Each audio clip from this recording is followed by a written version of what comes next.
prend son destin en main. Oui. Il a été du Parti Socialiste, mais comme la situation est un peu petit trop, il prend son destin en main. Armée et bagages. Ah oui, c'est comme ça, Foulin. Bon, il y a Dakar. Où sont baluchons? Ah oui, non, il dépose ses baluchons d'une part. Il va prendre son destin en main pour le développement de sa localité. Mont-Roland, qui doit désormais peser, qui ne doit plus faire que compter. Vous voyez les combats que les Simon mènent là-bas de leur côté. Il doit le faire. Et il va prendre son destin en main. Et c'est à partir de samedi où Yves Lamine VI va prendre son destin en main. Voilà. En tout cas, comme lui, c'est le propriétaire du titre foncier de Mont-Roland, donc il doit faire valoir son droit. Le propriétaire du titre foncier. Bon, je salue aussi l'autre propriétaire du titre foncier là-bas de Palmarin. Mam Singissa. Bon, notre ami. Lui-même, Baba Fall, il a non seulement le titre foncier, et il a les agréments et tout. Alors, on parle de l'échec du recours de Yolang sur la date des locales. Aujourd'hui, fortifié. Pourquoi fortifié? Mais la porte du couplage grandement ouverte. Ça, c'est la rédaction de Tribune Quotidien qui voit les choses ainsi. C'est un titre. Échec du recours de Yolang sur la date des locales. Parce que Yolang a pensé que vraiment, il va falloir prendre une décision. Et la réponse a été simple. C'est lui le président. C'est pas de mon recours, c'est lui le président. Non, c'est lui le président. C'est pas nous, c'est lui le président. C'est lui le président. C'est tout, hein? Et puis c'est tout. Et on ne peut pas lui donner d'ordre. Ah non, on ne donne pas d'ordre au président. Tu oses donner des ordres au président. C'est lui le président et puis c'est tout. Alors, la Cour suprême rappelle qu'elle n'a ni le droit de fixer la date des locales, ni de l'enjoindre à l'exécutif. Voilà. Chacun joue son rôle. Et c'est lui le président. Les gens veulent faire ceci, cela. On lui rappelle que c'est lui le président. Oui, mais on veut contrôler les fonds spéciaux. Non, ça, comme c'est pour le président, on laisse ça au président. Tout ce qui est pour le président, c'est pour le président. On ne touche pas au président. Voilà. Parce que lui, la Constitution, il en est le gardien exclusif. Alors, c'est vrai que c'est l'employé du peuple aussi. Ah, mais bien sûr. Il a un contrat à durée déterminée. CDD, renouvelable une fois. Pas deux fois, une fois. Voilà, ça aussi, c'est des choses à préciser. Et Tribune essaie de voir plus loin que la décision du juge. Puisque le président a mis dans nos têtes qu'il pourrait y avoir couplage des locales et des législatives. Et d'ailleurs, on nous a fait comprendre qu'il a même saisi le Conseil constitutionnel. Le Conseil l'a. Est-ce que le Conseil a renvoyé sa réponse? On ne sait pas. Fabrice, il y a le Fabrice, je le rappelle. Mais s'il y a une réponse, le palais doit nous dire. La présidence doit nous dire. Parce qu'il nous avait informé lorsqu'il y a eu... parce qu'être président, ce n'est pas être roi aussi. Fabrice, je le rappelle, le rédacteur de cette constitution, qui est poète et grammairien, il a le sens de la prémonition. Il avait tout prévu en 1963. Senghor avait tout prévu. Oui, tout prévu. Il s'est donné tous les leviers. Donc lui, s'il était là, il pouvait tout dire. Et depuis lors, rien ne change. Voilà, rien ne bouge. Wade a fait son référendum. Point barre. Macky Sall a modifié.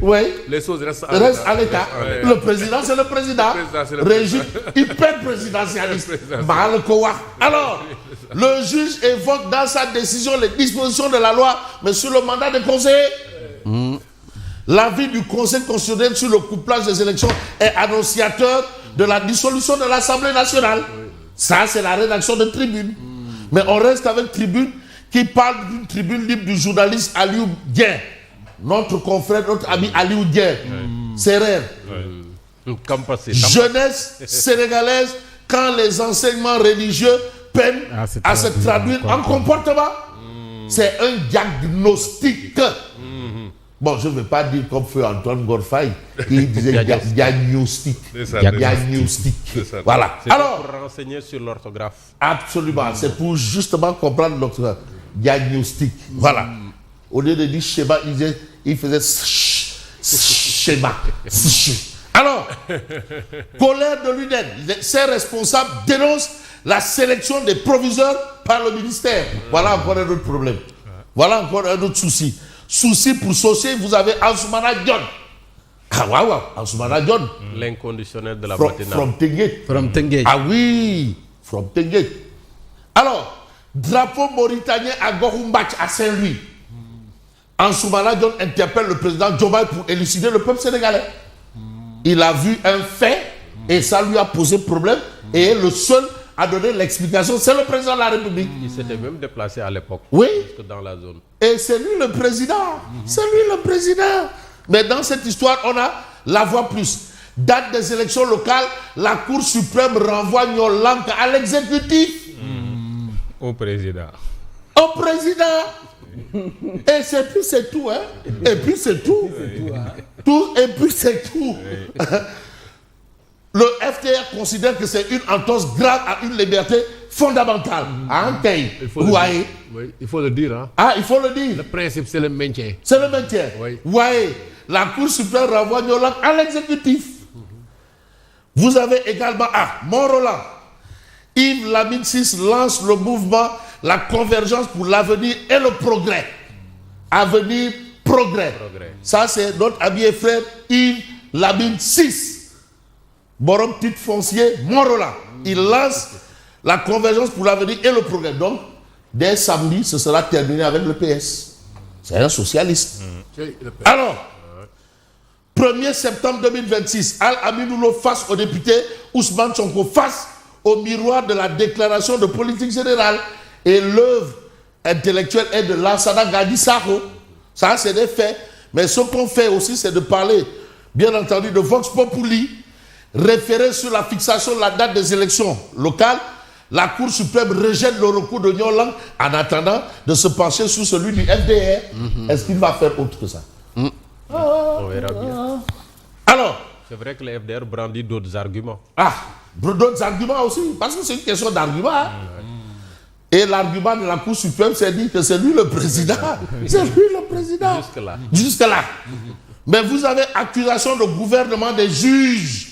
Et c'est Pape Ibrahima Senghor. Senghor, 5 Tchikao SNR. En attendant 5 Tchikao Kaola.